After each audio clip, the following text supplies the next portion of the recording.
Imagine stealing the most valuable digital asset on the entire planet. Right, the ultimate digital heist. Yeah.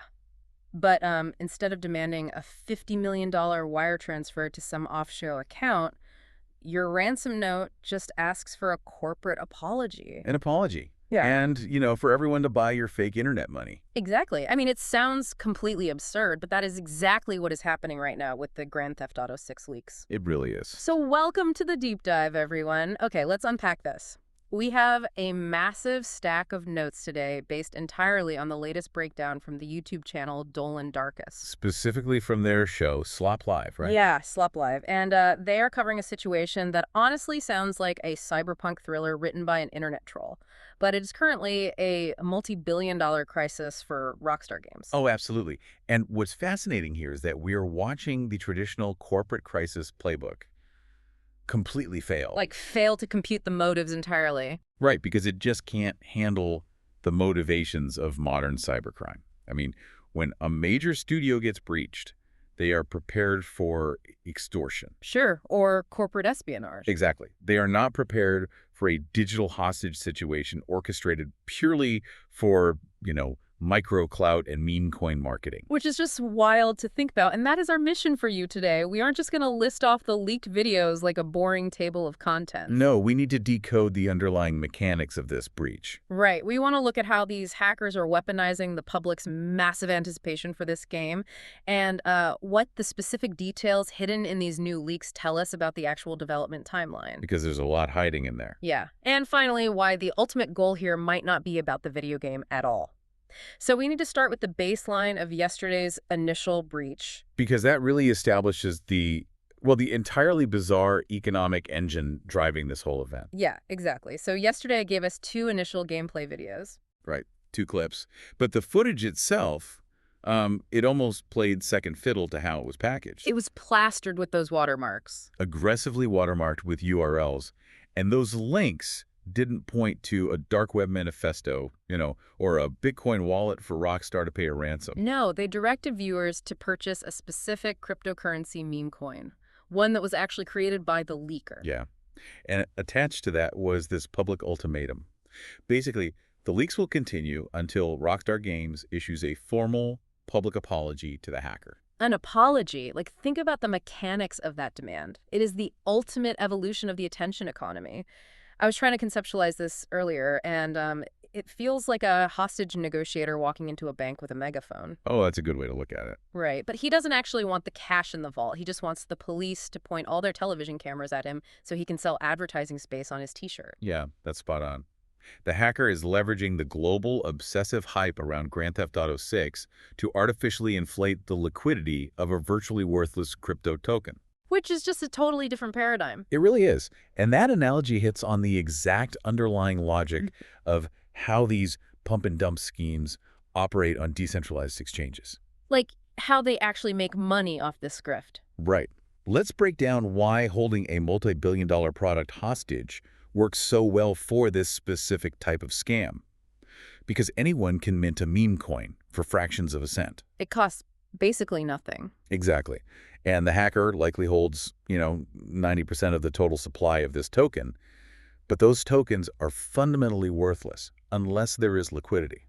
Meaning they need real people to put real money into it? Yes. They need other people to put real money into the trading tool to buy the token so the hacker can eventually cash out their massive share at an inflated price. So the Rockstar ransom isn't actually directed at Rockstar at all. Not even a little bit. It's an aggressive, zero-budget marketing campaign directed at you, the gaming community. Precisely.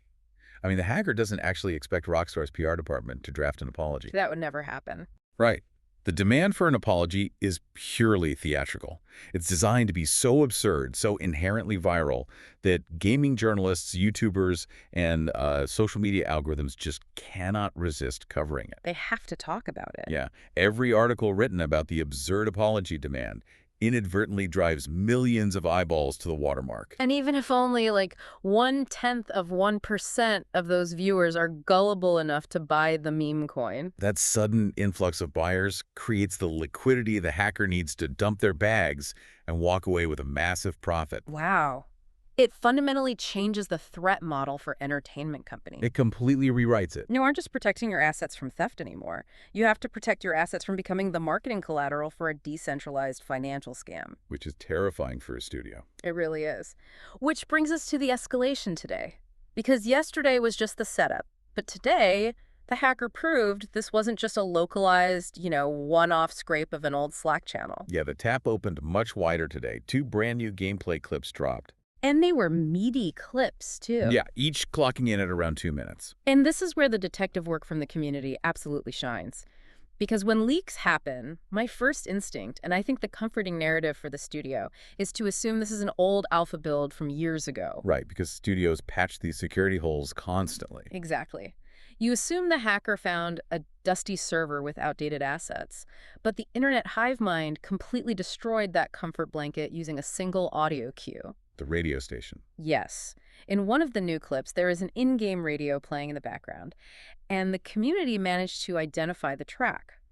So, what does this all mean? Well, they identified it as a song slated for release in the year 2025. Wait, 2025? Yeah, which is a catastrophic detail for Rockstar's internal security team. Oh man, I bet. Let's explore how that digital forensics process actually works, because it proves the severity of the breach. Identifying a background track in a compressed video isn't magic. Right, it takes some serious digging. Exactly. It requires cross-referencing the audio with artist registries, copyright filings, or even like Patreon previews where musicians tease their upcoming roadmaps. So when the community pegs a track to a 2025 release schedule, They are establishing a hard, undeniable timestamp on the stolen data. meaning you physically cannot have a licensed audio track scheduled for 2025 hard-coded into a development build from, say, 2022. It's a chronological impossibility. Wow. Music licensing for a project of this scale is a very complex pipeline. Tracks are added iteratively as deals are finalized, and the audio mixing team integrates them into the game's dynamic radio system. So if it's in the game now. For a 2025 track to be playing in real time within the game engine, the build of the game the hacker is pulling from has to be chillingly recent. That is wild. It means the perimeter hasn't just been breached historically, the current active working environment of the studio is compromised. And the hacker is fully aware of how closely the community is analyzing every pixel and every soundbite. They are actively feeding the outrage machine. Oh, they know exactly what they're doing. Because one of the watermarks on today's footage didn't just promote the crypto coin, it explicitly stated the words, "no physical disks." And that is a masterclass in engagement baiting. It really is. If you look at the mechanics of physical versus digital distribution, moving to a digital-only release for the biggest entertainment product of the decade. That would be a monumental industry shift. Massive. Retailers would lose millions, preservationists would be furious, and players who prefer physical media would absolutely revolt.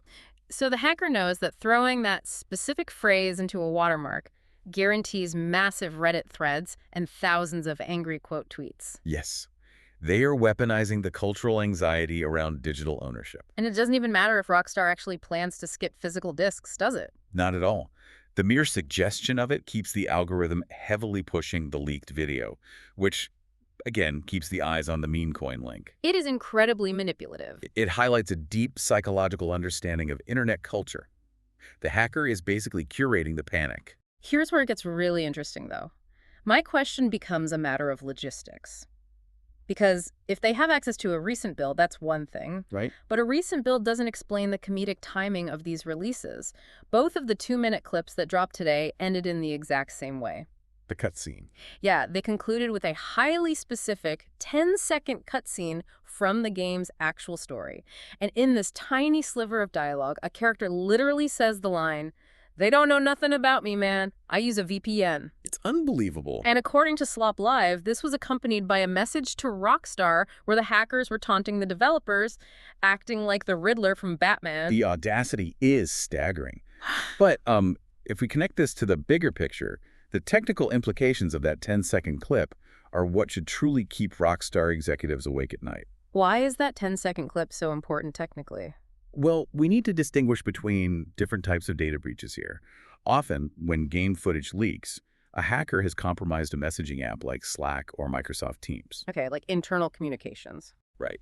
They download MP4 video files the developers sent to each other for review.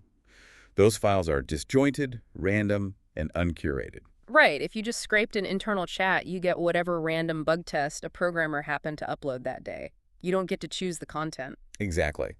But to find a perfectly contextual 10-second clip about using a virtual private network and to use it specifically to mock the cybersecurity failure of the company you just hacked, That's a whole different level. that requires searchability.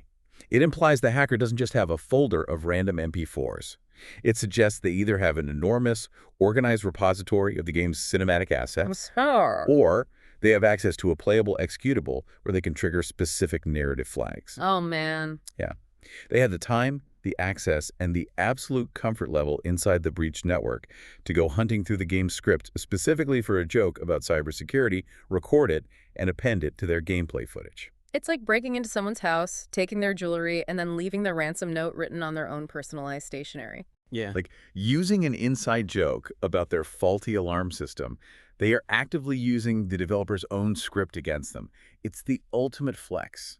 It really is. And when a hacker flexes that hard, the community starts assuming they have the keys to the entire kingdom.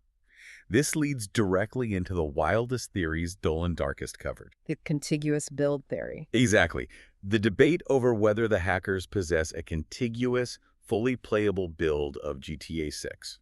And, the evidence the community is pointing to for this contiguous build theory is actually rooted in a solid understanding of how quality assurance testing works. Okay, how so? Well, across these different leaked clips, which seem to feature different locations and mechanics, the main character is wearing the exact same custom clothing. Wait, why is a virtual outfit a smoking gun for a playable build? So in standard QA testing, a developer or tester usually compiles a very specific isolated vertical slice of the game. Like a small sandbox area. Right.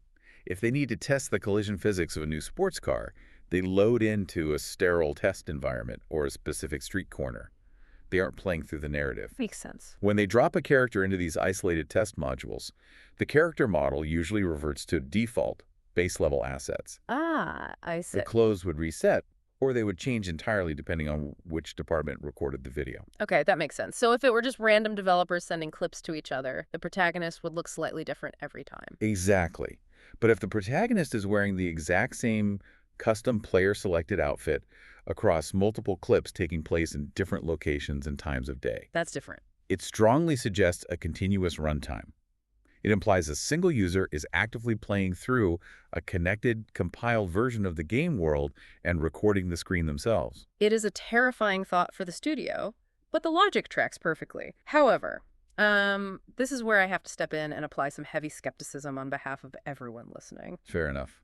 It gets pretty wild from here. Because proving you have a contiguous build is one thing, but the claims the hacker is starting to make now feel like they cross a line from credible threat into pure fiction. Yeah, they really do. The hacker is claiming they have the ending to the game's story. And even more wildly, they claim that GTA 6 features an in-game currency that can be traded for real-life money. Which is just, wow. Right, let's stop right there. A real-life fiat currency exchange built natively into a Grand Theft Auto game. It is an incredible piece of bait.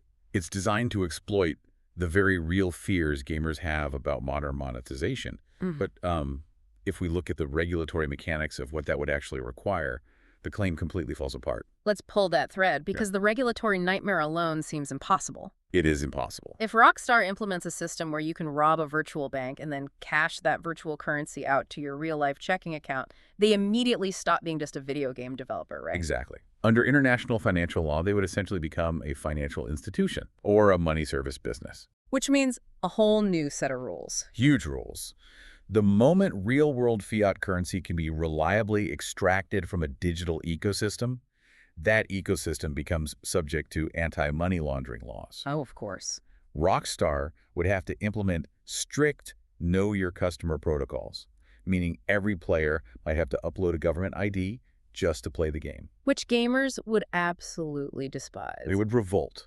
Plus, they would face oversight from the SEC in the United States and equivalent financial regulators in every single country the game is sold in. They would be opening themselves up to billions of dollars in compliance costs and legal liabilities, just to add a feature that most players would hate anyway. Right. The legal infrastructure required to prevent international money laundering through a Grand Theft Auto server is so unimaginably vast that no entertainment company would ever voluntarily take it on. So it's completely fake.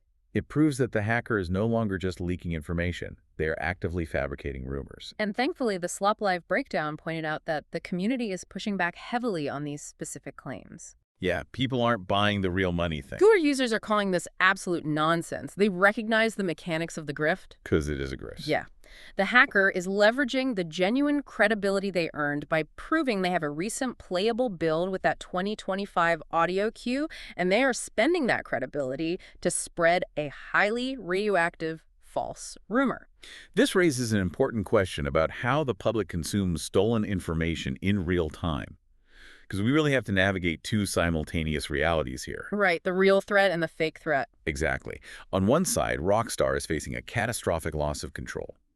The prospect that the actual narrative ending of a multi-billion-dollar project could leak before a release date is even announced is a genuine disaster. That's the real threat. But on the other side, we're watching a highly calculated attention economy grift. The meme coin scam. Right.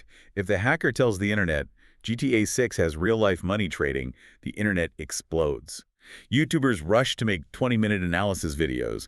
Journalists are forced to write articles addressing the rumor.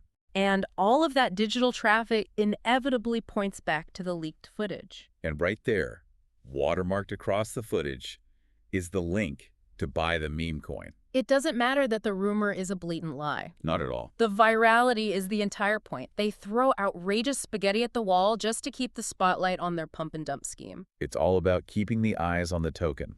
It paints a remarkably grim picture of how the next few months might play out.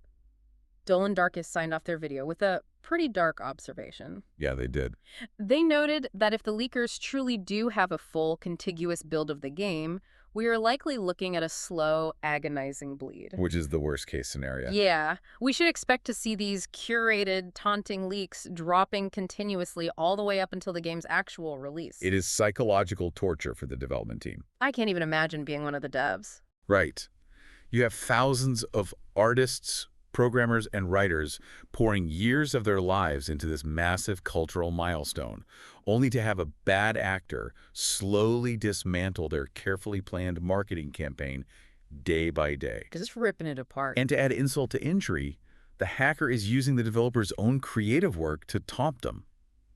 And all in service of a fleeting crypto scam. Dolan did add a bit of gallows humor at the end, saying this continuous leaking will happen, assuming Rockstar hasn't already, quote, found, tortured, and killed them before then. Right, obviously a joke. Obviously, yeah, but it perfectly captures the sheer boiling frustration that must be radiating from that studio's headquarters right now. The clash between traditional, highly structured corporate security and the chaotic, ego-driven anonymity of internet culture has never been starker. No, it really hasn't. You cannot just patch a server to fix human manipulation on this scale. So what does this all mean for you, the listener, as you watch this unfold? We are witnessing a highly anticipated, monumental video game release get entirely hijacked. Completely derailed. And it's not being hijacked by a shadowy syndicate looking for a massive corporate payout. It is being hijacked by a theatrical cyber troll who just wants to pump a meme coin and force a multi-billion-dollar studio to say, "We're sorry." It's bizarre, but it's the reality we're in. But it leaves us with something critical to ponder, something that extends far beyond just one video game. Definitely.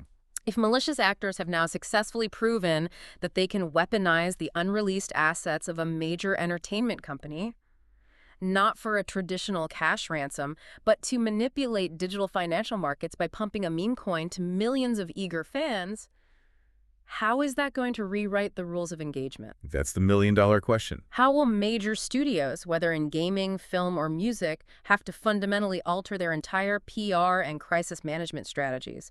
Because the old playbook clearly doesn't work against this new breed of cloud hacking. No, it really doesn't. They're going to have to rethink everything. They really are. Thank you for joining us for this deep dive. We'll be watching how the industry adapts to this new reality, and we'll see you next time.